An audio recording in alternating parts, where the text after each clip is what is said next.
बिहार में कालाबाजारी खाद की काफ़ी ज़्यादा चल रही है और इसी कालाबाजारी के चलते खाद की काफ़ी ज़्यादा किल्लत है बिहार में। अगर आप खाद खरीदने जाएंगे तो आपसे दोगुनी तिगुनी राशि मांगी जाएगी। स्थितियां बिहार में खाद को लेकर काफ़ी ज़्यादा बिगड़ती जा रही हैं, बावजूद इसके सरकार जो है वो ध्यान नहीं देती है। एक तरफ खाद की किल्लत है और दूसरी तरफ खाद खरीदने जा रहे लोगों को कुछ शातिर हैं, कुछ अपराधी हैं जो अपने चंगुल में फंसा रहे हैं। बिहार में साइबर अपराध का एक गैंग चल रहा है और इस गैंग के माध्यम से कई तरह की ठगी जो है वो की जा रही है। इस साइबर अपराध में ना तो कोई आम आदमी बच पा रहा है और ना ही कोई खास आदमी बच पा रहा है। डीजीपी से लेकर तमाम बड़े बड़े अधिकारियों तक के फ़ोन जो है वो साइबर अपराधियों के द्वारा हैक कर लिया जा रहा है और उनसे भारी रकम जो है वो डिमांड की जा रही है। इसके लिए बिहार पुलिस प्रशासन एक बेजाब्ता एक टीम भी गठित की है, लेकिन बावजूद इसके वो सफल हो रहे हैं अपने आपराधिक घटनाओं को अंजाम देने में। देखिए, अब जो लोग खाद खरीदने जा रहे हैं उन लोगों को थोड़ा सतर्क होने की ज़रूरत है, क्योंकि साइबर अपराधियों ने खाद की खरीदारी कर रहे लोगों के आधार, पैन, मोबाइल नंबर लेकर के उनसे कालाबाजारी करनी शुरू कर दी है। मामला जो है और कुछ इस प्रकार से जुड़ा हुआ है कि आपका मोबाइल नंबर, आपके दुकान का नाम, आप किस ज़िले से हैं और आपकी सालाना कमाई क्या है, ये सब साइबर अपराधी जानते हैं। ये उन लोगों के लिए खबर है जो खाद का जिनके पास दुकान है, कीटनाशक का जो कारोबार करते हैं, उनके लिए खबर है। और साइबर अपराधी क्या किए हैं कि आपका नाम, आपकी ईमेल आईडी, आपका मोबाइल नंबर, आपकी दुकान का नाम, आप किस ज़िले से हैं और आपकी सालाना कमाई क्या है, ये सब रिकॉर्ड साइबर अपराधी के पास में है। वो कैसे? आपके महत्वपूर्ण डिटेल्स को साइबर अपराधियों ने जो है वो हैक कर लिया है।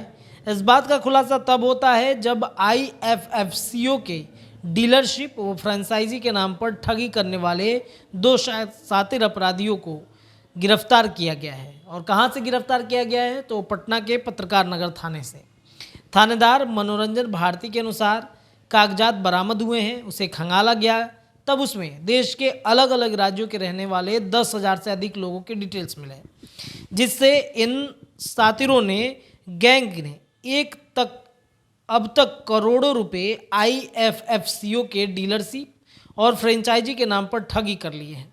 अब सवाल ये उठ रहा है कि उन सातिरों के पास इतने सारे लोगों के डिटेल्स आए कहाँ से? इस बात का पता लगाने के लिए पुलिस टीम जब जुटी तो पता चला कि इन्होंने किस तरीके से ये मामला जो है वो अंजाम दिया है। पुलिस इसके बारे में पता कर रही है। थानेदार मनोरंजन भारती और उनकी टीम ने अब तक पड़ताल में पाया है कि HDFC, कोटक महिंद्रा और PNB में कुल 7 अकाउंट हैं। इनमें से एक भी अकाउंट बिहार के नहीं है। सभी नोएडा, लखनऊ और कोलकाता में खुलवाए गए हैं। ये वो अकाउंट्स हैं जो दूसरे के नाम पर खुलवाए गए हैं। झांसा देकर लोगों से ठगी के रूप में सबसे पहले इनमें से मंगाए जाते हैं। पुलिस के अनुसार इस तरह के हर अकाउंट में 3 से 4 लाख रुपए, वो भी 3-4 लोगों से ही मंगवाए जाते हैं।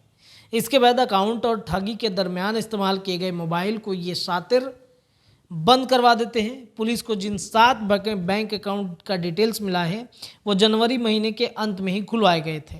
फर्जी नामों से खुलवाए गए इन अकाउंट्स में रुपए आते ही HDFC के पलानी ब्रांच में खुलवाए गए अभिषेक नामक अकाउंट में तुरंत ट्रांसफ़र कर दिए जाते हैं। ये भी फर्जी नाम पर है, क्योंकि इसे गैंग का सरगना जितेंद्र कुमार ऑपरेट करता है, जो नवादा का रहने वाला है।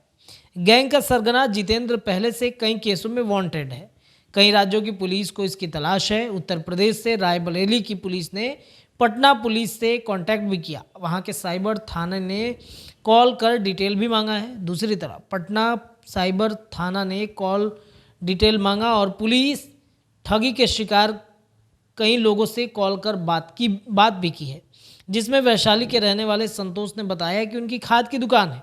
उसने ज़मीन गिरवी रखकर 4,78,000 रुपये IFFCO के नाम कर दिया। ठगी के बाद से उनका पूरा परिवार डिप्रेशन में है। पिछले साल के जुलाई में उनके साथ ठगी हुई, तब तमिलनाडु के मणिपुरम के एक कारोबारी से बात हुई तो पता चला कि उसके साथ 21 लाख की ठगी हुई। इस तरह पटना पुलिस दूसरे राज्यों की पुलिस से बात कर उनके यहाँ दर्ज केस के बारे में जानकारी भी ले रही है।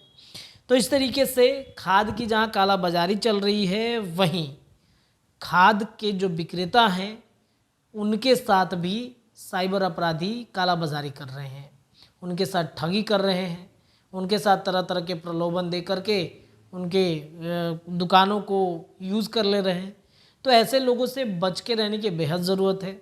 कई बार लगातार पुलिस भी आपको कहती होगी कि आप ऐसे लोगों से सतर्क जरूर रहिएगा। फिलहाल इस खबर में इतना ही। आप जुड़े रहिए द बिहार टॉप के साथ। बहुत बहुत धन्यवाद।